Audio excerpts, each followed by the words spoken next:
Ja, grüß euch benannt und einen Sakrischgurden. Jetzt Kasperl! Ich hab's euch angekündigt, es ist geschehen. Wir machen weiter mit unserem Podcast. Wie ihr aus dem Titel schon entnehmen könnt, geht's heute mal wieder um Social Media. Darüber ist ja noch nicht genügend berichtet worden. Sag auch noch kein Podcast darüber, wie problematisch das ist. Und deswegen haben wir uns gedacht, sprechen wir da mal drüber. Und zwar ist mir ein bisschen gekommen, dass viele dieser Spenden etc. bla bla, diese ganze Social Media Sache, gerade über TikTok mit einfachen Livestreams, sich ein bisschen so anfühlt, als würden die Menschen so durch die Influencer leben. Zwar ein Leben, das sie sich selber nicht leisten können, das sie sich aber vielleicht leisten könnten, wenn sie denen nicht permanent irgendwelche Universen reinschmeißen würden. Und dazu habe ich mir natürlich wieder meinen guten Freund eingeladen. Hallo Uti, sag Hallo zu den Leuten. Einen wunderschönen guten Tag, Morgen, Mittag oder Abend, meine sehr verehrten Damen und Herren. Auch an dich einen wunderschönen guten Morgen. Ja, es freut mich, wieder hier sein zu dürfen und es freut mich, hier meine objektive Meinung über das Thema Social Media abzugeben. Was ist das eigentlich schon wieder für ein Meta-Humor eigentlich, dass wir uns über Social Media aufregen, während wir das auf Social Media-Kanälen posten? Ja, keine Ahnung, wir können dann doch noch tiefer in die Materie reingehen und sagen, ohne Social Media würden wir zwar uns gar nicht kennen. Oh, das geht doch wieder in so philosophische Themen rein, ne? So bisschen Butterfly-Effekt. Hm. Hätten wir uns damals getroffen und was wäre mit den, Dinosauriern auf der dunklen Seite des Mondes, wenn wir uns nicht zusammen vereint hätten für dieses Video heute? Ich sag mal so, wenn Rudi damals mit dem Hammer getroffen hätte, dann wäre unser beider Leben ganz anders gelaufen. Das stimmt, das stimmt. Da hast du vollkommen recht. Aber ich würde nicht mal unbedingt sagen zum Besseren. Nee, wirklich nicht. War für mich auch wirklich eine schöne Ablenkung während der Corona-Zeit, das ganze Game. Ja, Und auch ohne Corona wäre ich ins Game nicht gekommen. Wäre auch wieder, ne? wie das Leben so spielt. Wie das Leben so spielt. Richtig. Genau, es ging um, Metaebene, Social Media. Richtig. Und was ist deine Meinung? Wie gesagt, meine Theorie ist, dass wir inzwischen, ich musste auch ein bisschen an diesen Film Surrogates denken, mit Bruce Willis damals, so dass die Leute mehr oder weniger ihr Leben gar nicht mehr selbst leben, sondern Mhm. einfach praktisch durch den Bildschirm in Form von anderen Leuten, die das dann Ja, machen. ja. Und die jetten dann irgendwie in der Welt umeinander und machen dann die schwere Influencer-Arbeit hier von Malediven am Strand, Fotos zu posten, wie sie Cocktails saufen. Und ich frage mich, warum das so ist. Also, dass die Leute sich lieber anschauen, wie andere Leute das machen und Mhm. dann durch diese parasoziale Bindung irgendwie das Gefühl bekommen, da selber mit dabei gewesen zu sein oder ich weiß es nicht. Ne? Boah, das ist also für mich ist der letzte Punkt auch sehr, sehr schwierig nachzuvollziehen. Was ich zumindest verstehen kann, ist, dass Menschen ja schon immer einen gewissen Geltungsdrang hatten, ne? Und Social Media das ja auch in seinen Kinderschuhen. Es ist ja so um die ja, wenn man jetzt wie weit willst du jetzt zurückgehen, um Social Media zu definieren? Ich würde mal sagen, so alles, was, MySpace.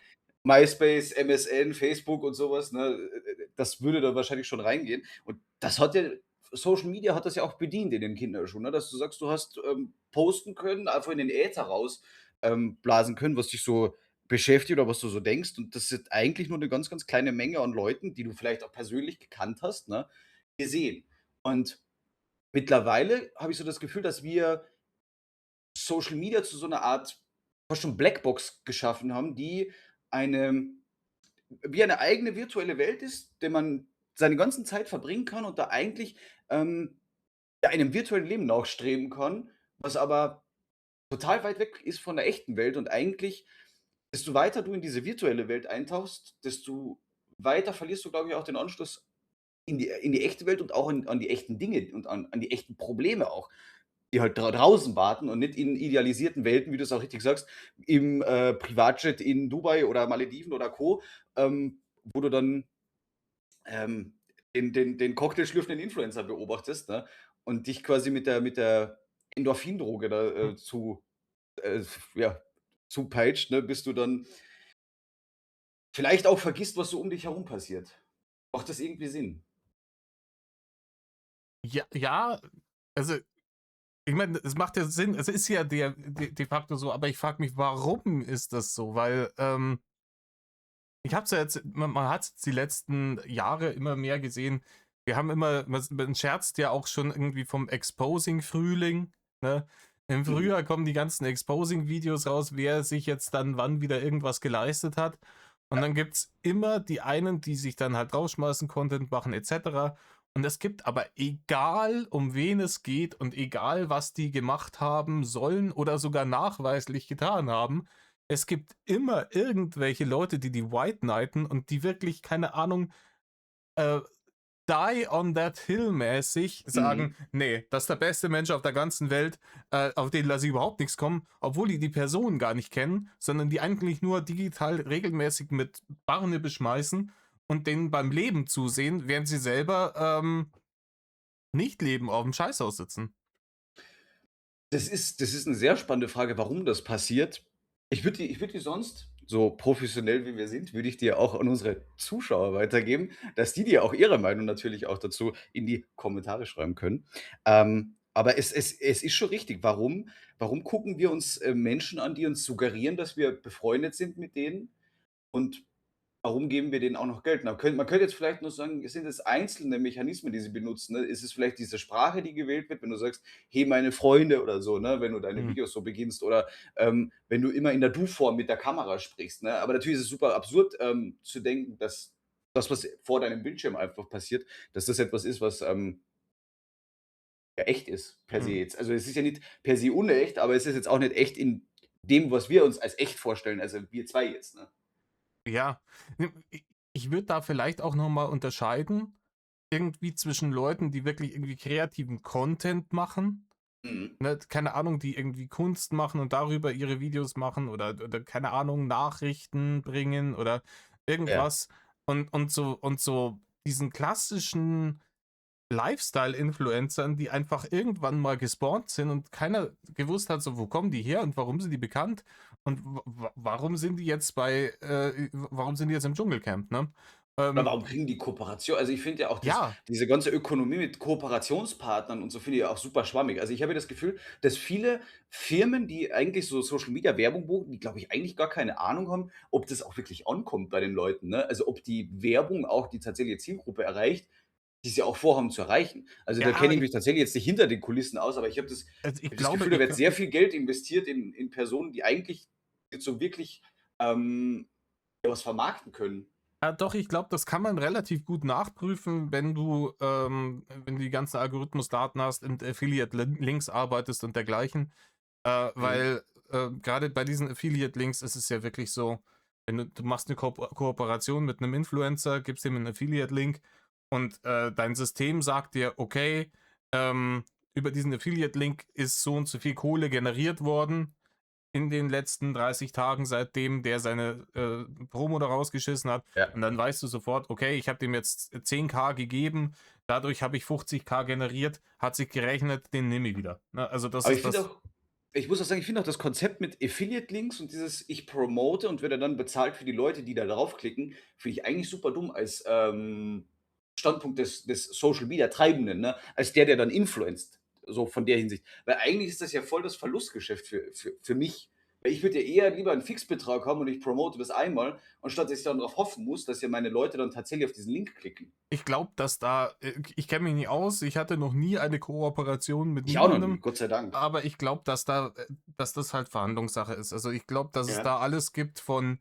du kriegst eine komplette einmalige Zahlung in Höhe von X, ähm, oder du, ne, wirst prozentual an dem, was über genau. den Affiliate-Link reinkommt, beteiligt oder eine Mischung aus beidem. Ich glaube, das handhaben die Leute alle, anders, aber Mhm. das wird sich halt schon rechnen, ne? Weil ansonsten wären die Leute ja nicht dauernd irgendwie in Dubai oder auf den Malediven oder sonst irgend 'ne Scheiße, sondern die hätten ja dann sonst, ne, also Aber ich glaube, vieles davon ist ja auch Fake, weil sonst gäbe es ja nicht so viele, Influencer, die auch irgendwann mal das berühmt-berüchtigte, traurige, durch den, Dorfplatz gepeitschte Video bringen: „Oh, ich habe leider Steuerschulden. Ja, ich ne, habe das nicht zu schnell auf die Seite gepackt, ja, ne? ne, So aber nach dem Motto. das liegt ja dann wirklich ja nicht daran, wie gut die bezahlt werden, sondern das liegt ja daran, wie dämlich die sind.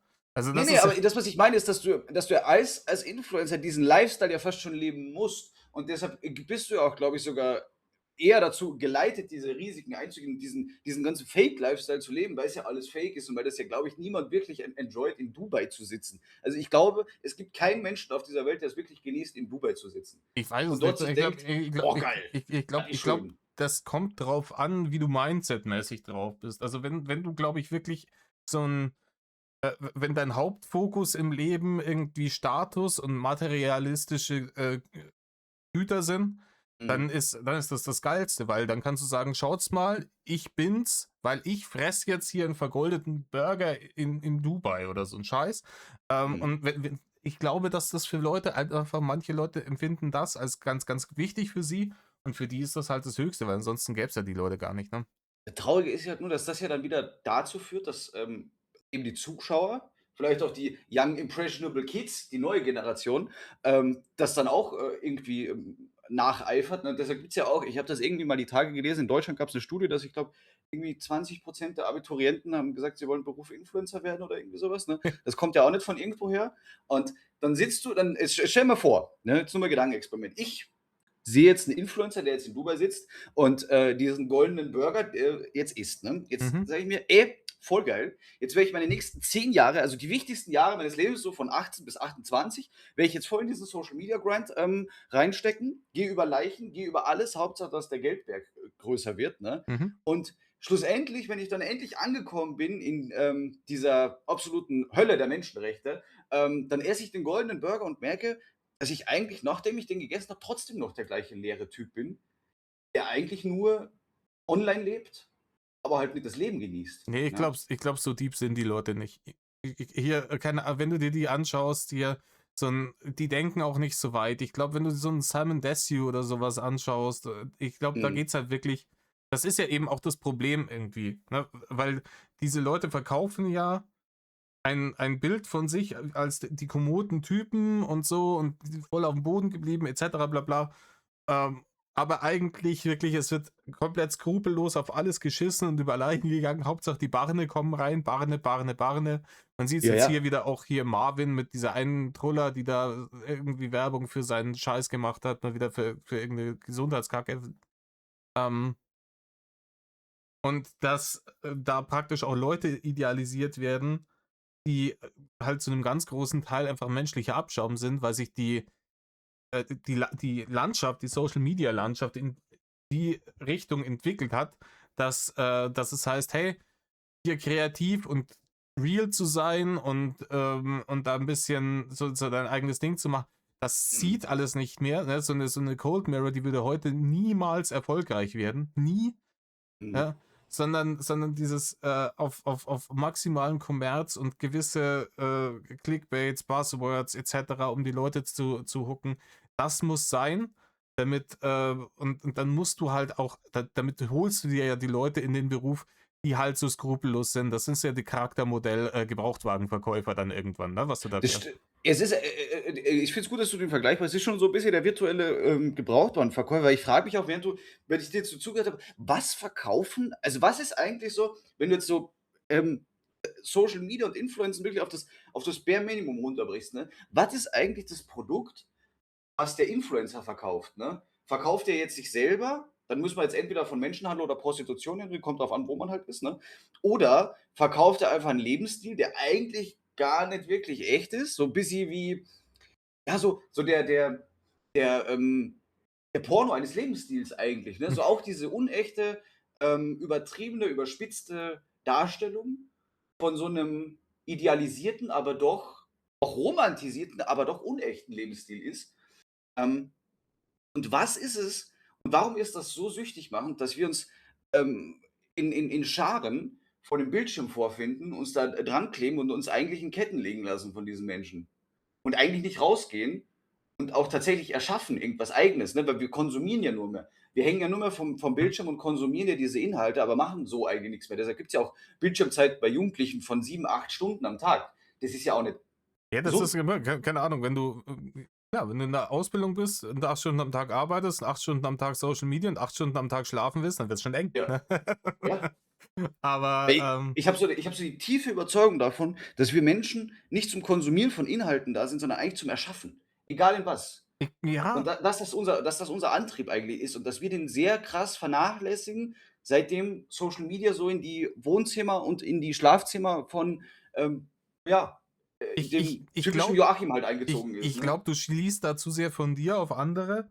Ich glaube, ganz, ganz viele Leute, die sind mit Konsumieren von Inhalten auch wirklich zufrieden und ich glaube auch, dass diese ganze Social-Media-Nummer, in Zügen irgendwie was Religiöses hat. Meinst du? Es ist doch im Endeffekt hier, ähm, viele von den Influencern, jetzt nehmen wir, keine Ahnung, eigentlich ein positives Beispiel in der Influencer-Szene, weil die ja tatsächlich noch irgendwie auch über solche Themen aufklärt. Nehmen wir jetzt aber Sascha. Ja? Ja, Wenn du Sascha anschaust, da ist hier so, ja, es ist Sonntag 18 Uhr. Die nimmt sogar denselben Tag wie die Kirche her. Man trifft sich am Sonntag, alle zusammen, man setzt ja. sich dahin, hört dem zu, der da vorne zu sprechen hat, dann geht der Klingelbeutel rum und dann gehen wir alle wieder nach Hause und fühlen uns besser, weil wir haben dem zugehört und der hat das Richtige erzählt und deswegen haben wir das Richtige verinnerlicht und wir gehören jetzt alle zu einem exklusiven Kreis der Leute, die Mhm. wissen, was das Richtige ist und so leben wir dann auch und dafür kriegt er dann unser Geld und unser Vertrauen. Die modernen Prediger und Kleriker des 21. Jahrhunderts sozusagen. Ja, Und weißt du, was so ich geschwollen, wie es klingt, aber ja. Aber weißt du, was ich da so interessant finde dabei? Weil du sprichst da auch 'n richtigen Punkt an, ist, wenn du weil das habe ich mir im letzten Jahr, wo ich sehr wenig mit Social Media so in Berührung bin, also generell, ich habe eigentlich gar kein soziales Medium, also außer ich gucke so 'n paar YouTube-Videos halt so. Das ist das Einzige, was ich halt mache, aber ich mache ja auch aktiv so, das ist ja das Lustige daran, dass ich ja eigentlich tatsächlich so dieser Konsument bin von Social Media Inhalten, weil das geht ja nicht in beide Richtungen, ne? Ich Hm. bin ja nicht aktiv am Kommentieren oder irgendwas am Interagieren mit den Leuten, sondern mir geht es ja tatsächlich nur um den Inhalt, der dann transportiert wird.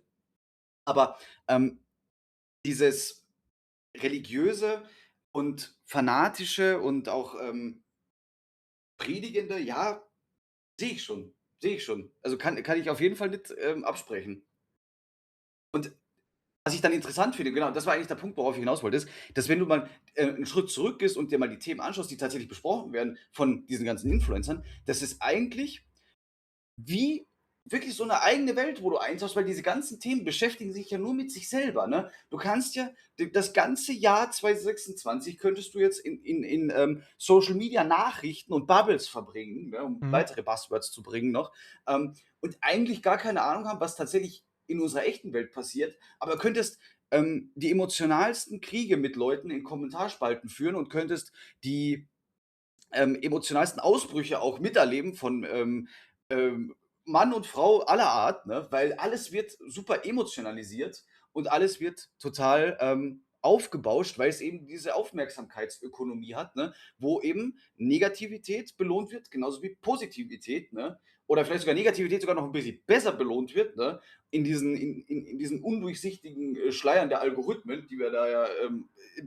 von denen wir ausgesetzt sind auch, ne? Weil du kannst ja nicht einfach selber steuern, ich möchte Kanal XY sehen auf meiner Startseite und gut ist. Ne? Hm. Ähm, und dass du eigentlich dich die ganze Zeit mit den gleichen Themen und den gleichen unnützen Themen auch beschäftigen kannst. Außerhalb von deinem Fenster könnte eigentlich alles passieren, ne? Und es wäre dir wurscht. Ja, es sei denn, es rüttelt jemand am Tor. Aber Richtig. weil ich glaube, es ist auch, wo du gerade gesagt hast, auch gerade das Negative belohnt wird. Ich glaube, es ist so ein bisschen, so ein Ablasshandel, so eine Absolution für den eigenen Egoismus, den man sich da auch abholt. Weißt du, wie ich meine? Kannst du weiter ausführen? Hier, du kennst doch, hier Prinz Prolo von, Dullihausen, wie er nicht heißt. Hier: „Ich Also bin Prinz Markus reich, von Anhalt. Achso, ja, ich ja. bin reich und ich scheiß auf alles.“ Den Ja. feiern Leute, weil die wären auch gern reich und dann würden sie auch auf alles scheißen. Das ist so ein bisschen es ist so 'n bisschen der Grund, warum es Mhm. Menschen gibt, die, Mindestlohn verdienen, aber trotzdem Kapitalismus geil finden. Das ist, Ja. weil man sich denkt so: „Aber irgendwann, wenn ich dann mal Kohle habe, so, dann bin ich am Drücker. Und dann will ich ja auch nicht irgend so einen nörgeligen kleinen Penner haben, der dann sagt, hey, Moment, aber man schießt aber nicht mit dem Fußball auf irgendwelche Schildkröten, ne? Schildkröten oder keine Ahnung, oder man verwemst halt nicht irgendwie seine Alte und macht die dann mit Geld mundtot oder sowas danach oder ne, dergleichen. Wir Aber in können, dem gleichen Atemzug merken sie halt auch nicht, dass das Konsumieren dieser Inhalte sie auch von dem abhält, was sie eigentlich wollen, ne? Weil Prinz Markus von Anhalt, ich glaube nicht, dass der, damals hier auch solche Inhalte konsumiert hat, ja, weil, Fun Fact, damals gab's ja noch kein Social Media, ne? Ist natürlich jetzt leicht zu sagen, ne? Aber ich glaube halt, dass wenn du dein Leben lang einfach Social Media konsumierst, dann bleibst du irgendwann mal stehen. Und du wirst in 20 Jahren draufkommen, dass du sehr viel Zeit und Emotionen in eigentlich so 'nen ja, in so 'ne Blackbox investiert hast, ne, die dir eigentlich nix zurückgibt. hm, ja, ja, richtig. Und auch sehr, sehr viel Geld. Ja, Ne? natürlich, weil das ist ja auch das ist auch so gemein, ne? Das ist bisschen erinnert mich das so 'ne abgeschwächte Variante von diesem ganzen Fanblast-Skandal. Kannst du dich noch erinnern an das Mhm, mit mhm. Knossi und Co., wo das auch hieß mit: „Oh, ich habe hier 'n paar tolle Bilder, willst mir hier 'n Zehner für stecken? Ne, ich möchte kein Bild kaufen.“ Ja, dann halt nicht, dann schreibe ich jetzt nicht mehr mit dir, ne? Und genauso Ja. ist es ja auch 'n bisschen mit dem Standard-Joachim-Influencer jetzt hier, wie ich ihn so schön nenne. Der macht ja auch seine Livestreams und seine, Reels und Co. und schaltet Werbung und so. Und da ist es auch so, ne? Also, da zahlst du ja auch. Und wenn heute keiner mehr mit Social Media Geld verdienen könnte, ich glaube, diese ganze, Branche würde ja sich überraschend schnell auflösen. Mhm.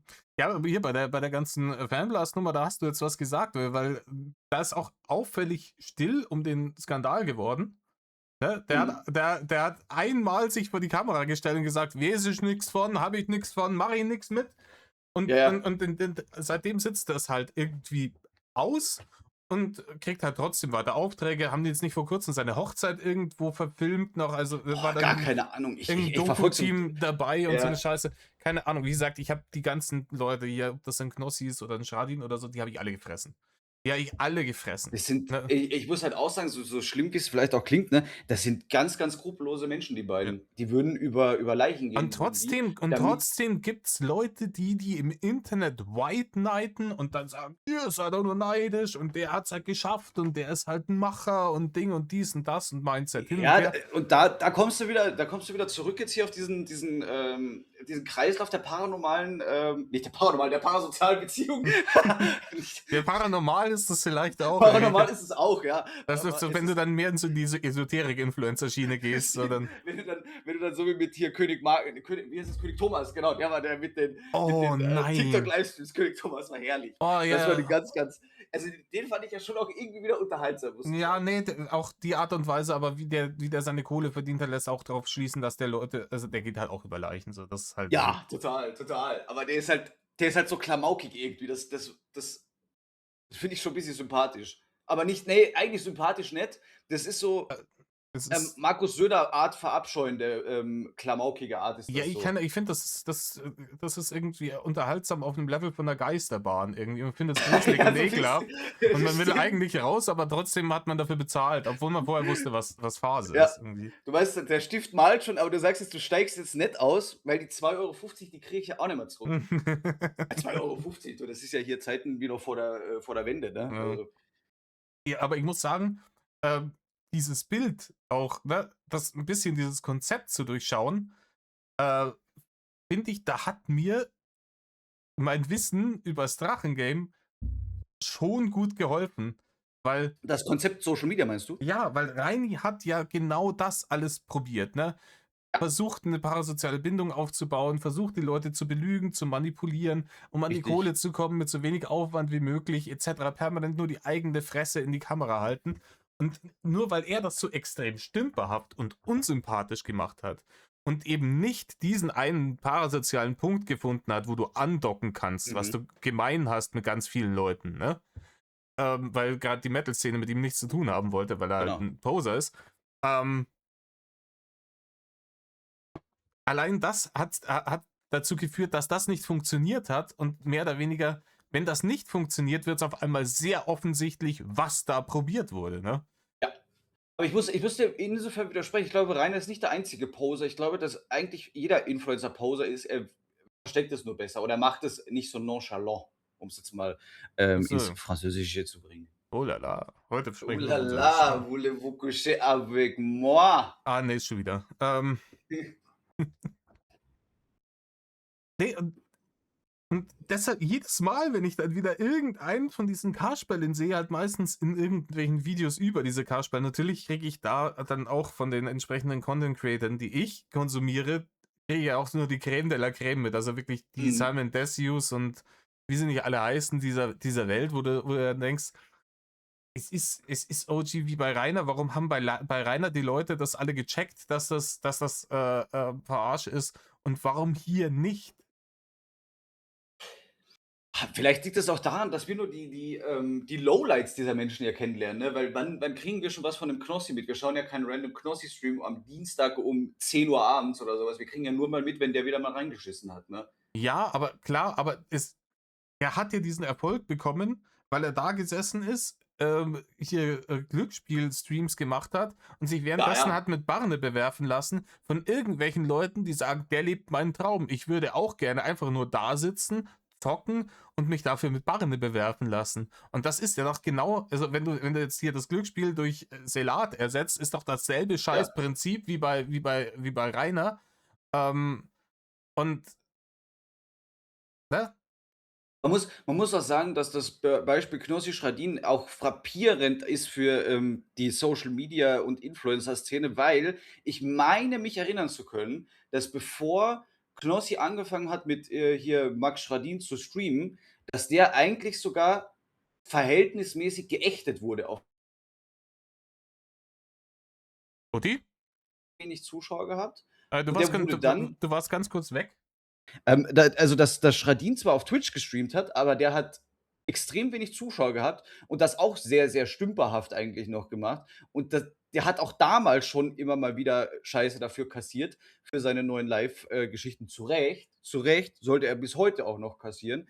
Ähm, aber ich glaube, dass tatsächlich, also ist jetzt vielleicht eine kleine Conspiracy Theory von mir jetzt, aber ich glaube, dass, Knossi da sehr, sehr krass dran beteiligt war, dass Schradin jetzt diesen Erfolg hat, den er hat. Und bei ihm, also bei Schradin stört's mich so, extrem, glaube ich, weil's auch so offensichtlich ist. Das ist so Rainer-Style offensichtlich. Du siehst ich glaube, du siehst bei Schradin und Knossi siehst du diese, Aufmerksamkeits oder diese Emotionalisierungsökonomie so extrem gut. Ja, das Diese sind halt ich Märchenonkel, spiele die zwei.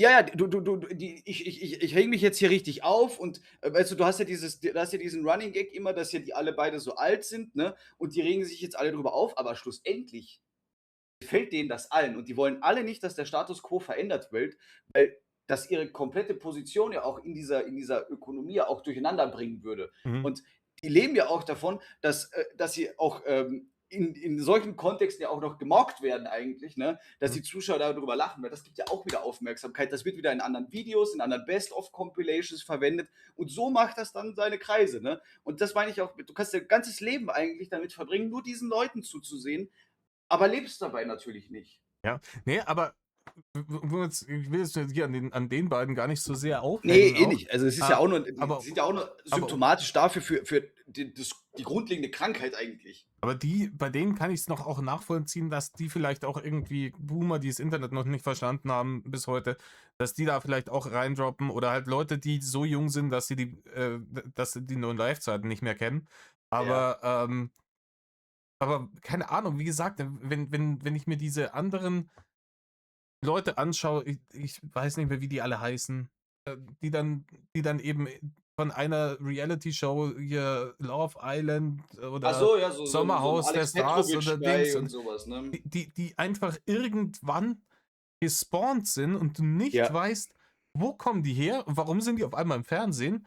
Und dann merkst du, okay, die haben auf irgendeine Art und Weise eine riesengroße Followerschaft auf Insta oder auf TikTok oder sowas Aber ich gezogen. glaube, das kommt auch Hand in Hand mit dem Reality-Fernsehen. Also, ich glaube, die Überschneidung zwischen deutschen Social-Media-Accounts, die so aufsteigend sind, die sich bis sie im Lifestyle, Fitness, Influence, vielleicht auch diesen Couple-Content da, positionieren, die schaffen überraschend schnellen Sprung ins Reality-Fernsehen. Und dann hast du wieder das andere Thema, dass ja auch im Reality-TV, da gibt's ja auch so du siehst ja die gleichen Gesichter auch in so vielen verschiedenen Shows Ja, ja, die und rotieren ja immer durch, ne? Dann die schickt man rotieren mal da auf eine einfach immer durch, Insel, die werden dann da schickt man sie auf eine genau, Berghütte, dann schickt man sie in 'n richtig, Dschungel.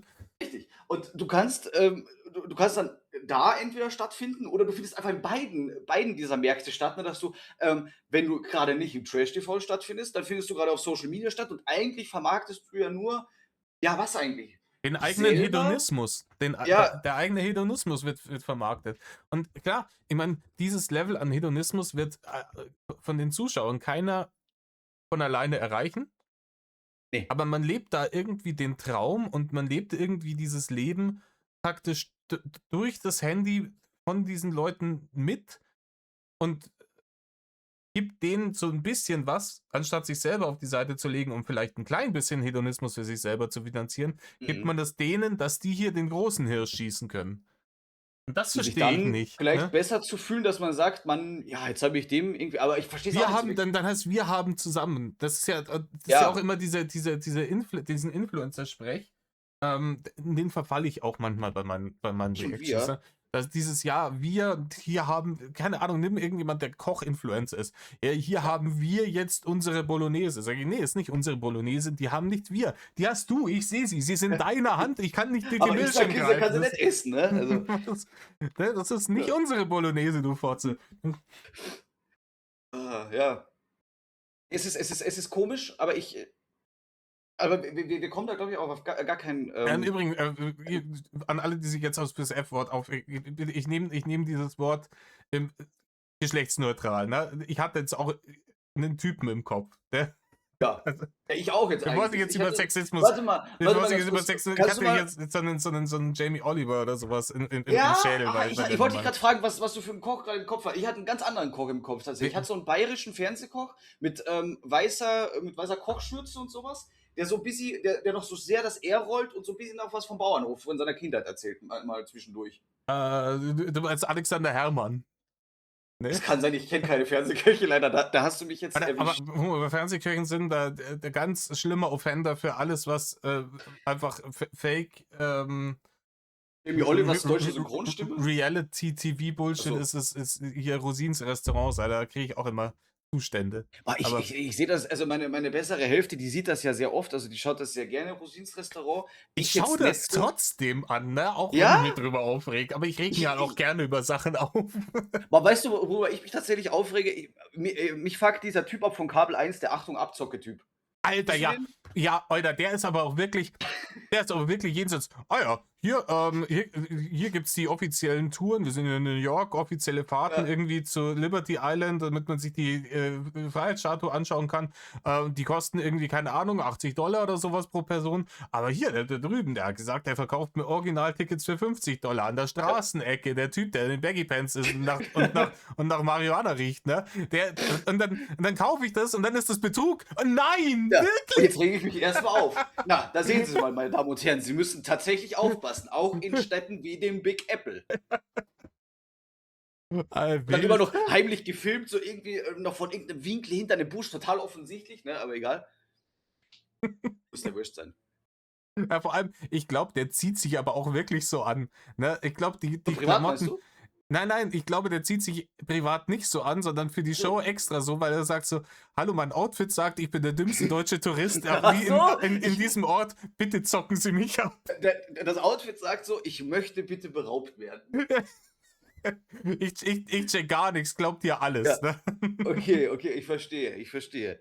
Ja, Aber verständlich. ja gut, aber das sind jetzt mehr diese Leute, Rosine und der Typ, so glaube ich, mehr die Influencer, wenn man so nennen darf, für unsere Elterngeneration. Ja, Aber wie gesagt, ja. keine Ahnung, ich kann da echt. Ich habe das jetzt wieder mitgekriegt, auch wo es dann hier mit dem Iran losging, wo dieses eine Ding gemimt wurde und viral gegangen ist, so hier, The Beach is closed. So, man dachte so, okay, wir schauen, Ja. also es gibt Leute, die schauen dieser Alten und ihrer Sippe dabei zu, wie sie in Dubai wohnen und alltäglichen Bullshit machen und geben denen dafür Ach so, Geld. das weißt du. Ja, okay, okay, okay. Ja, ja. Und das ist ja dann wirklich, wo ich dann sage, ja, da kann ich mir dann aber auch reines Meinungsvideos anschauen, da habe ich ja genauso viel davon. Ja, es ist ja ich fand es tatsächlich überraschend auch, dass das nicht ähm zu 'nem größeren Aha-Erlebnis bei den Leuten gesorgt hat dafür. Weil es gab ja auch tatsächlich es gab eine Influencerin, glaube ich, die hat das sehr ungeschickt, muss man gesagt, formuliert, ne? Der hat so gesagt so: „Ja, uns geht's gut soweit, aber ich weiß jetzt auch nicht, was ich alles sagen Ja, darf“ ja. und so, ne? Und so, das ist natürlich denkbar schlecht formuliert, ganz klar, aber, Ja, das ist auch, das sind auch, wie gesagt, du musst da nicht klug sein für diese Nummer. Du musst einfach nur ja, skrupellos sein. genau, genau. Und ich frage mich, was ich schlimmer finde tatsächlich, wenn du's einfach aus einer treu doofen Überzeugung machst, dass du sagst, das wird den Leuten schon gefallen, das Leben, das ich lebe, oder du machst es absichtlich, ne? Ich glaube, auch die da heutzutage erfolgreich mit werden, die machen es alle absichtlich.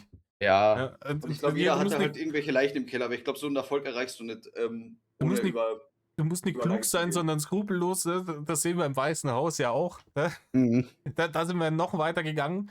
Das hat ja schon so religiöse Züge angenommen, dass der Typ seine eigene Social-Media-Plattform gegründet hat, weil die Leute so getriggert waren, wenn die irgendwas gegen den gelesen haben auf irgendeiner von den anderen Plattformen, dass ihnen sofort der Arsch geplatzt ist, sind die jetzt auf seine extrige, von ihm Mhm. kontrollierte Social-Media-Plattform gegangen, wo sie den ganzen Tag nur hören, was sie hören wollen. Genau. Und es ist halt wirklich erschreckend. Ich habe mal raufgeguckt tatsächlich vor 'n paar Tagen, weil es gab auf der Plattform gab's sehr, ja, ähm, unehrenhafte Bilder eines Präsidenten, sage ich mal, da gab's wieder neue KI-generierte Bilder, glaube ich, von 'nem Angriff auf 'ne iranische Halbinsel gab's da und auch noch so KI-Bilder von Booten, die jetzt von den USA übernommen werden. Also ganz, ganz, ja, Hm? also untugendhaft für einen Präsidenten, muss man sagen. Ja. Und das habe ich mir dann angesehen, da war ich wieder sehr überrascht eigentlich, wie weit es kommt und dass wirklich alle Masken ausgezogen wurden im vergangenen Jahr in der Politik, wie auch, in der Bevölkerung, glaube ich, und das einfach alles jetzt ohne großen Vorwand gemacht wird, ne? Nee, Also, man macht sich gar keine Mühe mehr, irgendwie eine ne, 'ne gute genau. Ausrede zu suchen, sondern man drückt das einfach rein, weil im Genau, Notfall kann genau. man es auf KI schieben. Ne, wenn's tatsächlich zu harten Backlash gibt, kann man es auf KI schieben. Du meinst so, wenn du dich quasi wieder mal als Jesus-KI generierst und dann sagen musst, dass du doch Arzt warst? Ja, ja, genau. Ich habe Arzt Mhm. eingegeben, aber die KI hat da irgendwas anderes draus gemacht. Und Ja, ich hab's nicht gecheckt, weil ich bin offensichtlich behindert. Warum ich dann ja. qualifiziert sein soll, euer Präsident zu sein, das weiß ich nicht. Ihr habt mich gewählt, ne? Also Aber du sprichst da 'n überraschend guten Punkt an mit, Thema KI, gell? Weil ich muss ja auch sagen, im Jahr 2026 finde ich's ja auch fragwürdig, überhaupt nur Social-Media-Plattformen zu benutzen, wenn du weißt, dass 'n Großteil der Profile auf Social-Media-Plattformen mittlerweile halt KI-Bots sind, ne? Also, mit ja, wem schreibst du dann überhaupt noch? Und das macht mich halt insofern auch, große Angst, auch weil du merkst ja auch immer wieder, dass bis heute noch so stupide Desinformationskampagnen und Fake News tatsächlich immer noch die Runde machen, ne, und das sich so schnell verbreiten kann. ja, Also, ich glaube, es jedem gibt ja Menschen auch, ist so viel besser geholfen, wenn er eigentlich gar kein Social Media mehr benutzt. ja, vor allem, es gibt ja inzwischen auch komplett KI-generierte Influencer in Anführungsstrichen, Mhm, die super erfolgreich sind und wo da stellenweise wirklich, keine Ahnung, ja, hoch sexualisierter Content, gerade so an der Grenze dessen, was halt nicht weggeblockt wird von den jeweiligen Plattformen, generiert wird. Und da Leute tatsächlich glauben, die Person ist real und darauf anspringen und hier hart am Goonen sind, mhm. und dann ist es wirklich, wie, wo ich vorhin schon gesagt habe, wie in diesem Film Surrogates, ne? Wo der Surrogate irgendwie ein super heiße Alte ist. Und dann kommst du nach Hause, das ist halt so ein Winkler, der da sitzt. Und das ist, der kommt da bei dem an und, da sitzt halt so ein Winkler, der aus diesem Stuhl schon seit 3 Jahren nicht mehr rausgekommen ist. Und da denkst du, ja, aber ich hoffe, dass das dann irgendwann dazu führt, dass diese KI-Blase platzt. Dass die Ja. Leute sagen, okay, ich kann auf Social Media eh nichts mehr trauen. Ich kann digital nichts mehr trauen, kein Bild mehr, kein Video, kein gar nichts mehr. Dementsprechend bleibe ich da weg. Ich hoffe, dass das digitale Crack die Leute noch nicht so sehr in ihren Bann gezogen hat. Ne? Ich glaube, wir haben das, glaube ich, in der letzten Folge hatten wir da habe ich das auch schon mal angeschnitten. Ich habe da 'ne andere Hoffnung. Ich habe die Hoffnung, dass unsere nächsten Generationen einfach drauf kommen werden, dass das alles kompletter Humbug ist und dass, Smartphones und so was vielleicht gar nicht so cool sind, wie wir uns das immer gedacht haben und dass die das einfach dann nicht mehr oder halt so wenig wie möglich benutzen werden. Ja, wie gesagt, deinen Optimismus in allen Ehren, Ja, aber da sehe ich ja. mich nicht irgendwie, keine Ahnung. Ich glaube eher, dass dadurch, dass die Kids, und ich höre jetzt an wie der älteste Mensch der Welt, der vom Krieg „Hey erzählt, ne? Kids, how you doing?“ Dass die, Gehst du mit dem Skateboard quasi über der Schulter jetzt zu mir? Hello, fellow kids. Genau, nee, nee, aber Ich glaube, dass dadurch, dass die Kids heutzutage wirklich irgendwie im Säuglingsalter ein Tablet oder ein Handy in die Pfoten gedrückt kriegen, damit sie das Maul halten. Ich glaube, dass das Ja, das muss dazu natürlich aufhören. Das dass ist ganz das klar. dazu führt, dass die fast elterliche Gefühle zu diesen Geräten entwickeln und noch abhängiger davon sind, ne? Weil Mhm. sie kriegen ja davon mehr oder weniger dann die emotionale Bedürfnisbefriedigung, die ihnen die Eltern verweigern, weil die Eltern selber am Handy sind und am Doomscrollen und dabei soll das Kind die Fresse halten, damit man sich darauf konzentrieren kann, wer jetzt gerade in Dubai wieder einen goldenen Burger gefressen hat. Ne? Ich würde ja auch gleich mal einhaken mit 'nem anderen, Thema, was man da ja auch immer hört, Social Media und Kinderschutz, ne? Also, was macht Social Media Nutzung auch mit den, Hirnen unserer Kinder zum Beispiel, ne? Das ist das Oder eine. auch mit dem Selbstbild, der Kinder und auch der Moral und der Tugend und des Anstands der Kinder, ne? Wenn du nur Moral, von du hast Hass das N-Wort gesagt. Ne? das Oh, N-Wort. das N-Wort ist ganz schlimm. Es ist bei allen auch nur ansatzweise mit dem Drachengame verbundenen Kanälen, da hören das M-Wort überhaupt nicht gern. Ach so. Ne, ich bin nicht so, Nee. bigot, dass ich das sagen Nee, nee, dass ich aber, jetzt sagen aber, konnte, nee, dass aber das ich weiß, was du meinst, aber ja, ja. Weil wenn du die ganze Zeit nur, Hass, extrem Gefühlen und, ja, Leuten ohne, wie soll ich sagen, ohne Tugend eigentlich, entgegensteuerst, ne, dann was sollst du da großartig mitnehmen ja, von? aber wir sehen Was doch, sollst wir sehen doch jetzt schon, wo sowas hinführt. Ich meine, Social Media gibt es ja jetzt schon lange genug, dass du dir anschaust, wie heißt der, Pete Doherty? Nee, Pete Doherty war jemand anders.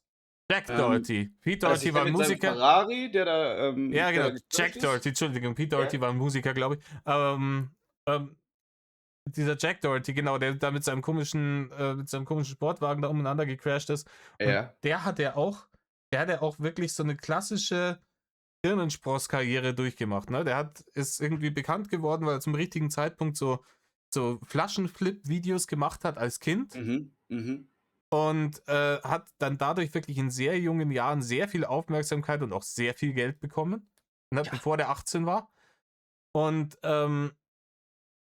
dieser Bur geht jetzt praktisch durch die Welt und denkt, ich bin unantastbar und baut nur Scheiße und ist halt mhm. inzwischen auch in diesen, also wirklich, dass er hier junge Mädels abfüllt und denen irgendwelche OF-Verträge ans Knie schraubt, die so Ausbeuterverträge sind und so und mehr oder weniger hier so ein So 'n Pimp eigentlich ist, ne? Online-Borneo-Ding draus macht.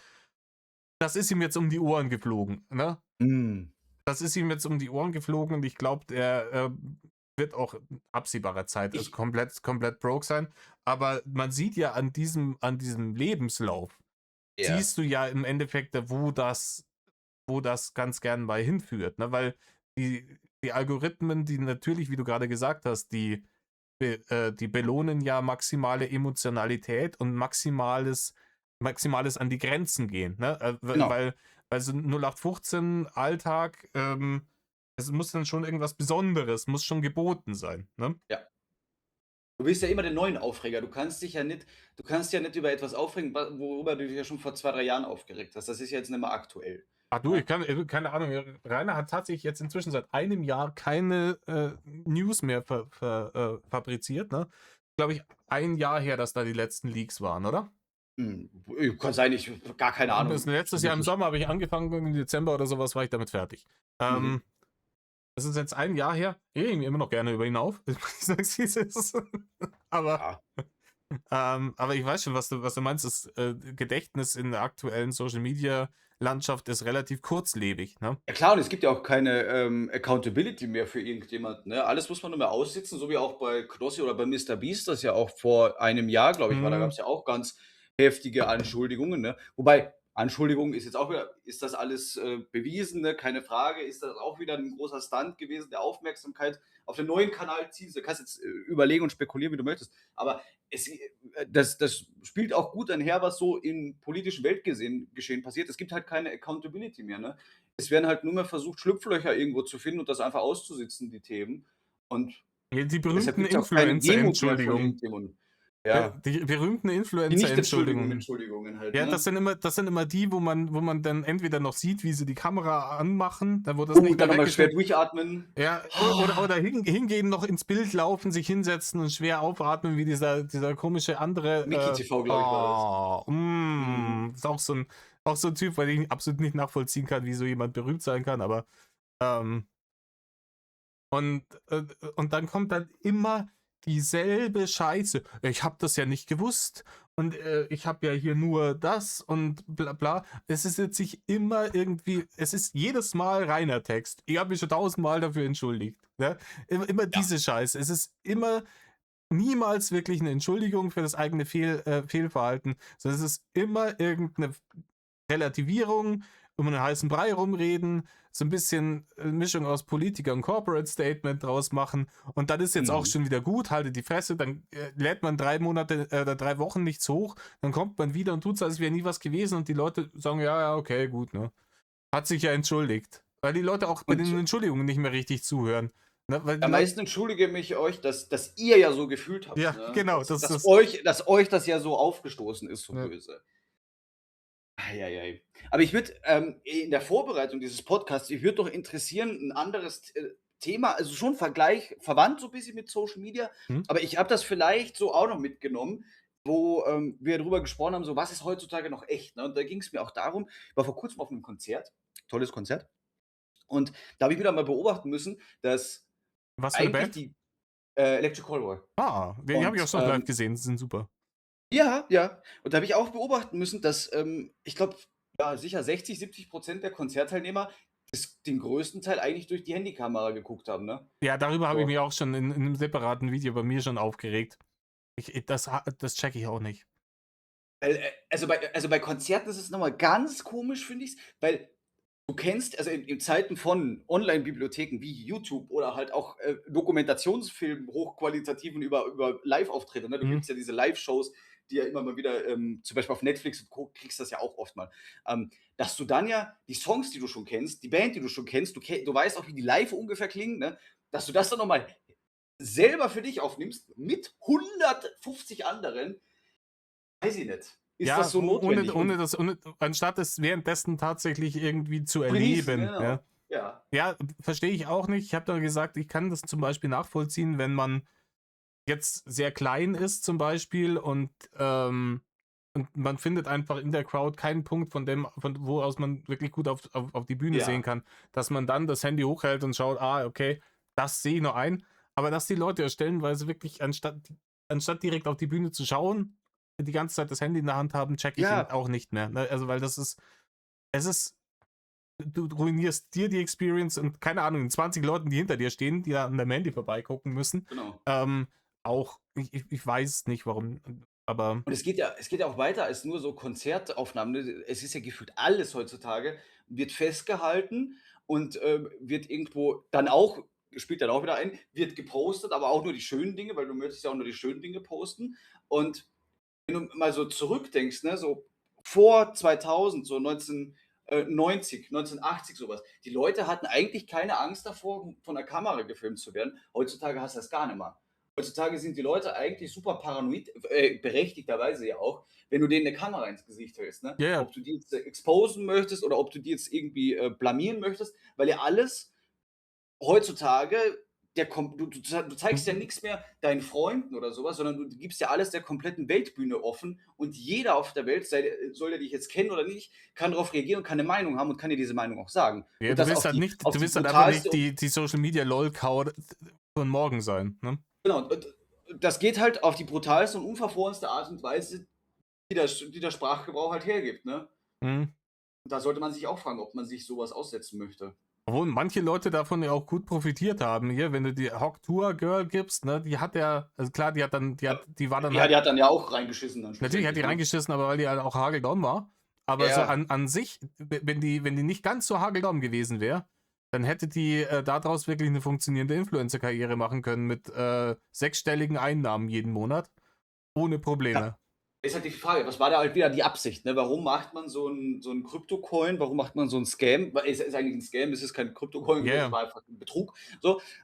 Und was ist da die Intention? Also, würde die überhaupt das Interesse haben, überhaupt so eine Followerschaft zu haben, oder wollte die einfach nur das schnelle Geld, ne? Ich glaube, es war jetzt eher Letzteres Ja, tatsächlich. wahrscheinlich wollte die erstmal das schnelle Geld und die ist natürlich auch, das ist ja der nächste Punkt, ne? Wenn du eigentlich aus einer eher unterprivilegierten Situation ganz plötzlich in diesen Social-Media-Zirkus reingeworfen wirst, dann hast du das ja im Kopf, das Bild, das du über dein Handy bekommen hast von denen. Also die komplett Ja, durchgefilterte ja. Optimalversion von allem, wie es läuft, und gehst ja da komplett naiv dann rein. Und das frisst dich natürlich auf. Und dann sagen die Leute, ja, hier machen wir sowas, das machen alle Influencer, da kannst du mit einem Mal irgendwie, keine Ahnung, 400k machen. Und die denken sich, ja klar, 400k kann ja so viel nicht sein, weil die Leute, die ich schaue auf Tiki Tokiti, die fliegen ja auch Mhm. dauernd Privatjet und sind auf den Malediven und haben hier Ferrari und so einen Scheiß. Das kostet ja auch alles Geld, dann wird das schon normal sein. Und dann gehst du da rein Du und sagst, ja ja. klar, das machen wir jetzt hier mit dem Crypt. Ich glaube nicht, dass die klug genug war, zu checken, was da tatsächlich passiert. Du sprichst da eigentlich 'n wahnsinnig guten Punkt an, der, glaube ich, das Grundproblem mit den Ambitionen von Leuten und Social Media eigentlich super zusammenfasst, ist, dass du dir wird ja nur das endgültige Ziel, das vermeintlich gelebte Ziel gezeigt, aber nicht der Weg, den es dorthin braucht und die ganzen Stolpersteine und die Opfer, die du bringen musst ja Ja, dadurch. ich wollte gerade sagen, I Stolpersteine, das sind die Leichen, über die du steigen musst. genau, Das ist genau. das. So, und das wird ja nicht gezeigt und das frisst ja dann die Leute auf, weil sie denken: „Oh, ich mache hier 'n Coin und das ist alle“, also, die Leute glauben, das ist vielleicht einfach so 'n bisschen wie so 'ne Show halt, ne? Hm. Da gibt's keine Accountability, da kann nix passieren einem, ne? Weil wenn halt nix mehr ist, dann mache ich die App halt aus und passt schon, ne?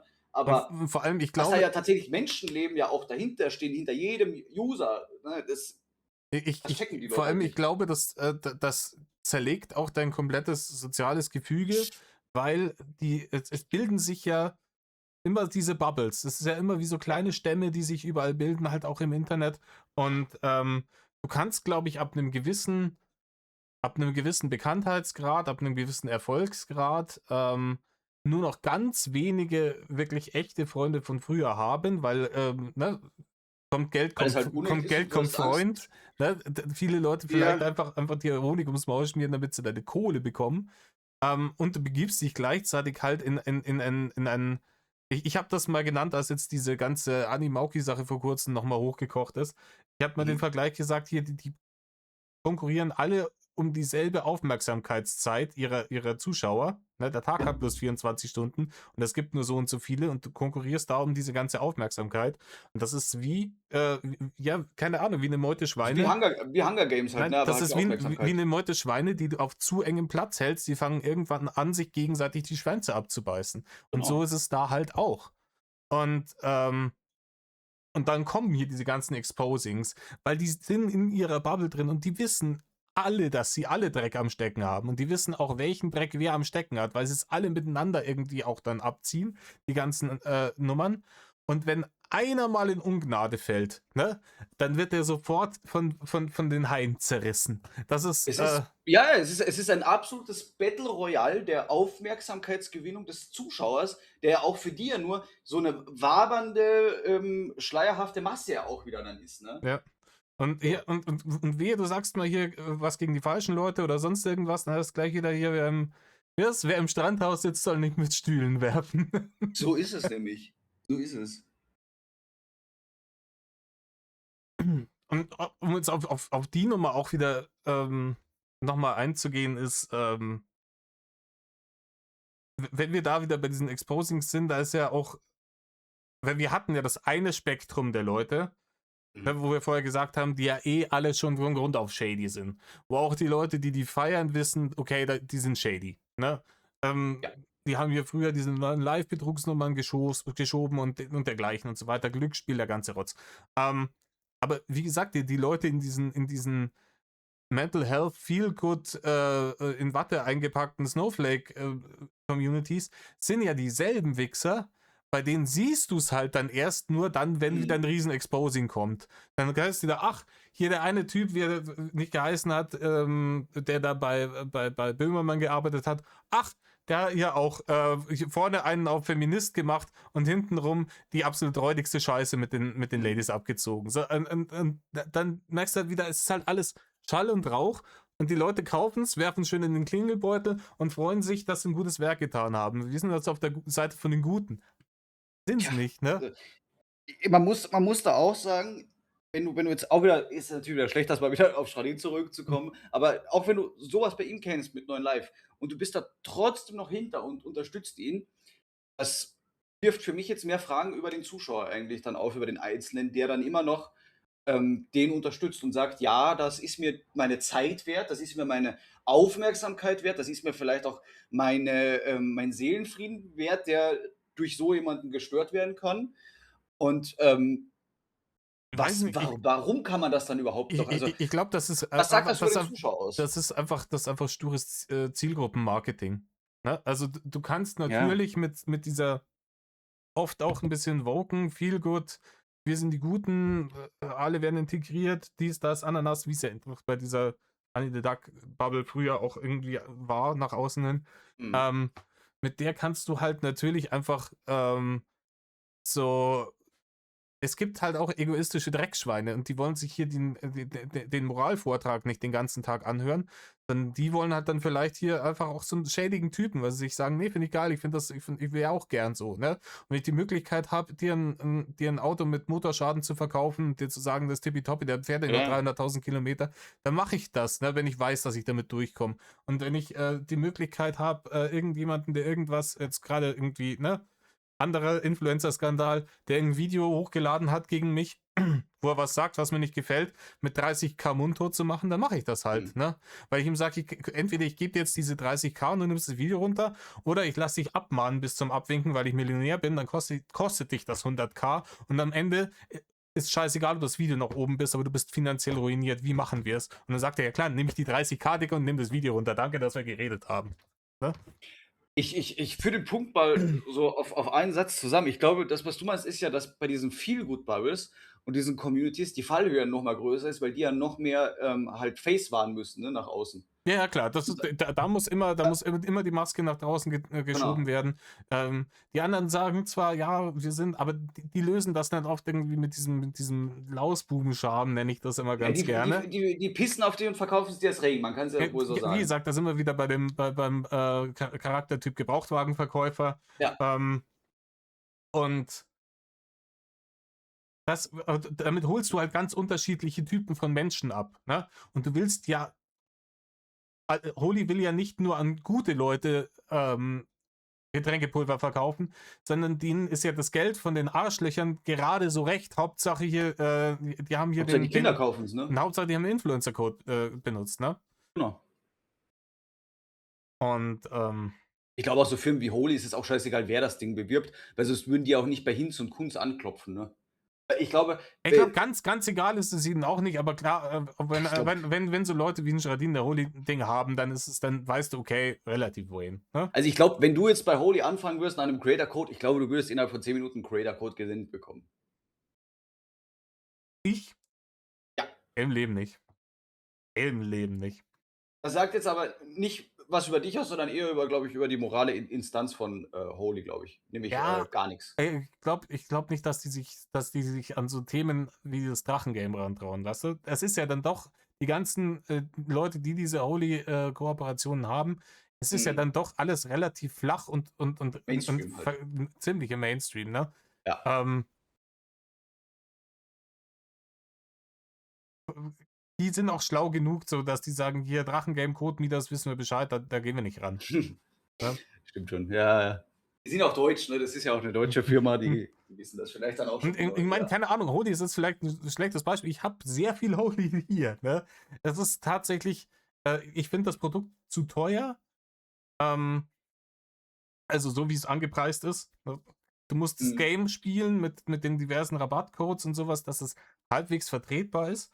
Dann ist es günstiger, als wenn ich mir im Supermarkt irgendwelche vergleichbaren, Softdrinks hole. Easy. Es ist halbwegs in Ordnung. So, die sind ja nicht Worst Offender. Natürlich nervt das, dass jeder bei denen Werbung macht. Mhm. Und ich finde es auch fragwürdig, dass halt so nicht gewisse Leute da mit denen eine Kooperation haben. Aber es macht aus einem ökonomischen Standpunkt durchaus Sinn. Ich finde es natürlich viel schlimmer, wenn irgendwelche Scam-Produkte dann beworben werden. Oder so Sachen, die Fragen aufwerfen. Weißt du? Was wären so Sachen, die Fragen aufwerfen? Incogni, Digga. Incogni, Als VPNs. nein, seitdem ich das erste Mal hier diese Werbung gehört habe, da hieß es, ja, Ja. die bösen Datenbroker, die haben alle eure Daten, aber hier, wenn ihr uns die Kohle gebt, dann gehen wir zu denen und zwingen die dazu, das zu löschen und Ja, das danach, ist halt so 'n bisschen und dann, Panikmacherei, ne, beim nee, Zuschauer. nee, ich habe einfach, du hast Game of Thrones gesehen, ich habe sofort dran gedacht, warum, also jeder, der Game of Thrones gesehen hat, hat in dem Moment, als es hieß, ja, hier die Sons of the Harpy, die töten hier in Marine die ganzen Leute, aber liebe Königin, wenn du mich heiratest, so dann sorge ich dafür, dass das aufhört. Und dann sagt, wie sorgst du dafür, dass das aufhört, wenn du nicht mit denen unter einer Decke steckst? Es geht gar nicht anders, ne? Und Ach dann gebe so, ich, meinst du das? Ach weißt du, so, ja, ja, okay, ich okay, kann okay. doch niemanden keine Ahnung, als ob die da eine E-Mail hinschreiben zu irgendeiner Firma und sagen, hier, den Datensatz vom Ne, Kasper, das lösch kannst du den aber mal. tatsächlich Und machen. die Das sagen, ja, aber die sagen dann, ja klar, löschen wir. Trust me, Bro. Wie willst du es denn kontrollieren, Digga? Es ist doch scheißegal. Und sogar wenn sie es löschen, dann holen sie sich halt woanders wieder. Oh, neuer Datensatz. Ja gut, aber da zeigst du 'n Problem auf, was ich so schön das Hussein-Problem genannt habe, ne? Also, das Hussein-Problem beschreibt eigentlich, du kannst niemandem nachweisen, dass er Massenvernichtungswaffen hat, solange er keine Massenvernichtungswaffen dir zeigt, ne? So, weißt du, wie ich meine? Du kannst jetzt immer danach bohren. Du kannst jetzt immer sagen, die haben immer noch Aufzeichnungen, solange sie dir nicht beweisen können, dass sie keine Aufzeichnungen haben, ne? Das ist halt Ja, aber wie gesagt, problematisch. das Geschäftsmodell, wenn ich mir darüber nachdenke, so von so einer Seite zum Beispiel wie Cogni, das erschließt sich mit, da sind zu viele Fragezeichen drin, dass ich mir denke, ist ähnlich wie mit der Nummer, da haben sie dann irgendwann alle die Reißleine gezogen, wie hieß es, Honey. Ja, Ja? ja, ja, Jeder ja. Influencer und seine Mutter hat für Honey Werbung gemacht und dann haben die irgendwann festgestellt, Moment, Honey überschreibt unsere Affiliate-Links und zockt Ja. uns ab und klaut uns unsere Affiliate-Kohle und auf einmal, oh, diese Drecksäue. Vorher, scheißegal, machen wir Werbung für die, vollkommen wurscht, wird nicht viel nachgefragt. Danach, oh, die haben mir mein Geld geklaut? Ja, dann sind die jetzt scheiße. Ja, geil, Digga. Also, da ist sich auch jeder, selbst der Nächste, ne, im großen Schiff der Social Medias. Ja, und wie gesagt, und deswegen, es gibt da wieder einige wenige Leute, die dann eben vor der Kamera dann durch diese ganze Aufmerksamkeit stellenweise auch eben aus derselben, vielleicht, ne, Armutsschicht und dergleichen wie die Zuschauer kommen, die dann dieses exorbitante Luxusleben da vor der Kamera führen, auf Kosten der anderen Leute, die nichts haben, Mhm. außer ein paar Cent, die sie dann bei denen in den Klingelbeutel werfen, aber es sind so viele, dass dann einer von denen wirklich ein überkrasses Luxusleben führt und die anderen haben halt dann noch ein bisschen weniger. Ne? Ja. Das ist ein Konzept auch, das sich mir nicht erschließt, wo ich mir dann so denke, okay, ähm, weiß ich nicht. Ne? Ich glaube aber so wie es jetzt ist und auch diese Plattform, so wie sie jetzt sind, die wird's nicht immer geben und ich glaube, das Beste, was man tun kann, ist, glaube ich, einfach Social Media zu löschen und sich 'n Buch kaufen, was lesen oder so was, Ja, anstatt Kommentarspalten. Bücher gibt's sicher bald auch alle nur noch digital. Ne, ich bin großer Verfechter von händischen, also von analogen Büchern. Ja, ja, ich bin auch großer Verfechter von Discs, Spielen auf Discs. Ja, ja, das Äh, sind die eine, da können wir da eigentlich 'n Podcast zu machen, muss ich sagen. das wäre mal ein interessantes Thema, lass da mal Ja, drüber reden. ja, weil ich habe da gehört, dass Sony, glaube ich, irgendwie die, Blu-ray-Produktion da einstellt. Lass da mal irgendwann mal drüber reden. Ja, ja, auf jeden Fall, keine Ahnung, ich find's fragwürdig und ich hoffe, dass das 'ne Phase ist und dass das am besten zusammen mit der KI-Bubble platzt und zwar bald. Ja. Weil es wird wirklich anstrengend. Hast du KI-Fatigue? Ich habe massiv KI-Fatigue. Ich Ich habe habe auch richtig sehr viel KI-Fatigue, vor allem, KI-Fatigue. weil ich inzwischen raushöre, ob die Leute sich ihre Skripte von ChatGPT schreiben lassen. Ja, ja, das höre ich auch mittlerweile. Es sind immer dieselben Satzbausteine. Es ist Ja, immer ja, zum ja. Beispiel der beste Satzbaustein, wo es mir am meisten auffällt, ist, der beschreibt irgendwas, ne? Ähm, und dann sagt er, das ist Diese nicht so, Dreifach-Aufzählung, ne, meinst du das? das ist nicht mehr so und so oder so und so, das ist dann das und das. Ja, Ach dass man es so, auch ja, für den ja. Dümmsten nochmal erklären muss. So, keine Ahnung. Wo es Keine wo Ahnung, es mir tatsächlich es am geht um meisten Leute, warte, auffällt, Leute, die sich ja, emotional in der Beziehung entfernt haben, so, und dann heißt so, ja, und das ist nicht mehr Verzweiflung, das ist Gleichgültigkeit. und bla bla bla. Und das ist Hm. immer, es sind über diese Satzbausteine, wo ich mir denke, okay, nee, ich bin raus, auch wenn das eine echte Person gerade noch vorliest. Ich bin Ja. raus. Es ist derselbe scheiß Text. Schreib dein scheiß Skript selber. Es ist immer derselbe KI-Baustein-Bullshit, den du kriegst in jedem zweiten Video. Und das ist so fürchterlich, ich kann es nicht mehr hören. Weißt du, bei was es mir am meisten auffällt, ist, das ist, ich weiß nicht, ob das tatsächlich in dem grundlegenden Konzept so drin ist, wie KI funktioniert, oder ob das einfach nur ein Auswuchs des Trainings ist. Aber du hast bei KI-Texten hast du ganz oft zum Beispiel, wenn eine Person beschrieben wird, zum Beispiel jetzt in dem Fall Metal Kaspar, ein deutscher YouTuber, Kommentator und leidenschaftlicher Holy-Träger. Ne? Du hast immer so eine Dreifachaufzählung hinten dran. Da musst du mal drauf achten. Das ist sehr Wild, dass, unnatürlich. dass bei mir so wenig ist, dass man YouTuber schon dran setzen muss. Ja, ich wollte jetzt die ganzen spicy, privaten Details in Nicht unserer, liegen, ach so, ja. leicht homoerotischen Beziehung, die wir da führen, Aber die kennt ja das ist die ja KI auch noch nicht, hoffentlich. ich hoffe und wenn, dann möchte ich die Bilder, selber reinfüttern in die Slot Machine. Ich finde, der Slot Machine ist eigentlich der beste Wort für, Chatbots. Übrigens jetzt Ankündigung, Utti und meine OF geht live in 3, 2, so. 1. Ich möchte so 'n großen Button haben, wenn schon, so 'n großen roten Knopf, wo ich dann unseren, Kanal launchen kann. Wie Ja. wo sie auch von Schwarz-Weiß auf Farbfernsehen umgestellt haben. Ja, ich will hier, gibt's schon OF Play-Button, ne? Oh, das wäre aber toll. Das wäre Ja. aber toll. Ich kann einen machen. Ich lasse einen machen, glaube ich. Okay. Sehr gut, sehr, Ja. sehr gut. Ich lasse uns 'n OF, Award geben, dafür, dass wir nie damit angefangen haben. Das noch besser. Da hätte ich aber Ja. auch gerne als 'n TikTok Award, ne? Damit habe ich auch nie Oder auch angefangen. ja, das wäre toll. Ja. Also, Leute, lest keine Kommentarspalten, keine hasserfüllten, lest lieber gute Bücher. Das ist, glaube ich, das, Außer als natürlich großer meine Knackschluss. Kommentarspalte, die lest ihr bitte und da schreibt auch Das sind die fleißig rein. besten. Weil hier Da könnt kriegt ihr auch ihr gerne rein, tauchen in diese Spalten, gell, aber nur nett sein natürlich, hier ne? kriegt er noch echte Unterhaltung, bis auf das Thumbnail. Das ist mit KI gemacht, weil ich absolut talentlos bin. Es ist wirklich, ich bin talentlos und ich habe keine Zeit, mir das draufzupacken. So ist Ja, es. alle Disclaimer sind Disclaimer, Leute. In diesem Du hast Sinne, auch, den Eve YouTube-Kanal über Filme? ja, freilich. Ja, freilich. Aber, wenn wir jetzt grade so noch, in dieser illustren Runde zusammensitzen, Meinung zu Doomsday? Gar nicht. Doomsday, ich schaue mir keine Videos zu Marvel mehr an. Interessiert mich alles gar Ja? nicht. Ich bin aus dem Marvel-Thema komplett. Ich war da nie wirklich drin. Ich habe mir dann einmal, also ich habe ein paar Filme, ne, die ersten, die so rausgekommen sind, Iron Man und sowas, Iron Man 2 auch noch im Kino gesehen. Dann war ich Mhm. ganz lang draußen und dann, als irgendwie Endgame rausgekommen ist und das alles auf Disney Plus war, habe ich mir das in einem Wochenende durchgebinged und dann war es auch wieder gut. Ne? Ich war in dem Marvel-Ding nie wirklich drin.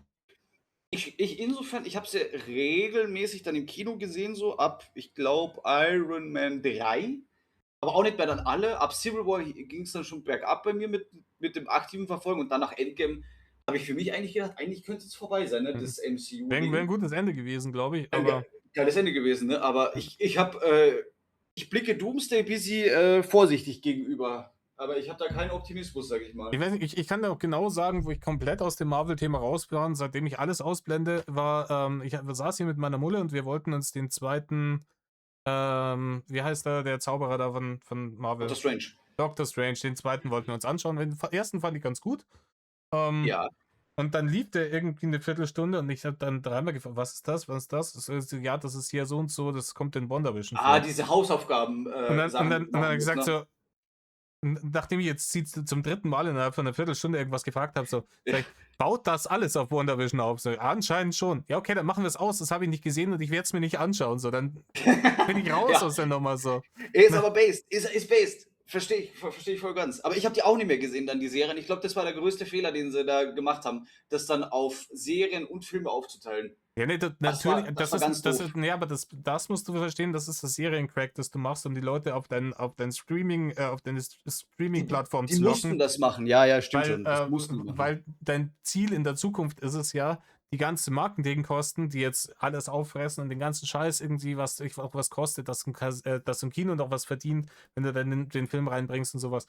Das darf in 10 Jahren alles nicht mehr existieren. Das muss alles über dein Knebel-Abo, Ja. 3-Jahres-Vertrag, Streaming-Plattform laufen, damit deine Shareholder mehr Barne kriegen. Und da musst du jetzt schon die Leute so anfüttern, dass du sagst, hier, ihr müsst zu uns kommen, ansonsten checkt ihr unsere Kinofilme nicht mehr. Und ich weigere mich. Ich will eine abgeschlossene Geschichte haben und fertig. Und ich will die Möglichkeit haben, das auf Blu-ray zu sehen, zu kaufen oder im Kino zu sehen. Und wenn ihr mir das verweigert, dann bin ich nicht euer Zielpublikum. Punkt. Was wäre abschließend noch zu fragen, dein aktueller Favorite-Film aus diesem Jahr, den du gesehen hast? Mein Favorite-Film aus So diesem bisher. Jahr. Also, was dieses Jahr rausgekommen ist, ne? Müsste ich länger drüber nachdenken. Müsste ich Ich länger kann drüber nachdenken. ja. Mein letzter wirklich, der letzte Film, wo ich gesagt habe, ist Bombe, der mich wirklich gecatcht hat, war letztes Jahr der Frankenstein von Guillermo del Toro. Ja. Und auch kam der letztes Jahr oder Anfang dieses Jahres raus, der Nosferatu von Roger Eggers. Den habe ich auch Roger gesehen, Eggers. der hat mir gar nicht gut gefallen, leider. Nein! Ne, gar nicht, gar nicht, gar nicht. Ich wollte den sogar Robert abbrechen. Eggers heißt er. Ja, ja. Wir haben den zusammen gesehen, ich und die bessere Hälfte und das ist, also, es war echt so, wir wollten mal den echt zwischendurch ausmachen. Der war Nee, echt sterbenslangweilig. ich fand den super. Aber ne, Ja. über Geschmack lässt sich nicht streiten. Aber weißt du, was ich gut finde, wenn wir 'n, Rückblick am Ende des Jahres machen über Filme, die dieses Jahr Das rausgekommen machen wir sind? auf jeden Fall. Wir können auch, wenn du Ja. irgendeinen besonderen Film gesehen hast oder sowas, können wir auch gerne mal über einen Film quatschen. Also, wenn ich den Film dir und den Zuschauern auf jeden Fall empfehlen kann aus diesem Jahr, dann ist es Obsession. Der Okay. ist sehr, sehr gut. Habe ich Obsession gehört, ist dass 'n der, absoluter 10 von 10 Film. habe ich gehört, dass der gut sein soll. Ja. Wollte ich mir auch noch geben, ja. Der hat 'ne super Prämisse, der ist in sich abgeschlossen, der ist Indie, der ist kreativ, der ist gut gemacht, der hat 'n schönen Subtext auch drin. Der Ja, kann der macht Bock zu diskutieren auch. nice. Also, Ja, das ist 'ne ganz blinde Empfehlung von mir an euch. dann gebe ich mir den mal und dann können wir ja vielleicht darüber mal eine Podcast-Folge machen. Das klingt doch gut. Wunderbar. In diesem Sinne, Mhm. Leute, tut nicht, was Rainer tut. Achtet ein bisschen, reflektiert euren eigenen Social Media Konsum, ne? Auch wenn ihr das jetzt hier über Social Media konsumiert. Und das letzte Wort hat wie immer mein verehrter Gast. Ja, vielen lieben Dank. Ich danke, dass ich wieder hier dabei sein darf, dass ich meinen, wie soll ich sagen, unreflektierten und, völlig subjektiven Senf zu allem dazugeben kann, wo ich eine Meinung habe. Ich fand es wunderbar wieder mit dir, das Gespräch war ganz toll und, ich hoffe, es hat euch auch gefallen. Lasst, gerne eure Meinung freien Lauf. Seid respektvoll, passt auf euch auf, haltet die Ohren steif und, ja, dann sehen wir uns ganz, ganz bald wieder hoffentlich. Tschüss.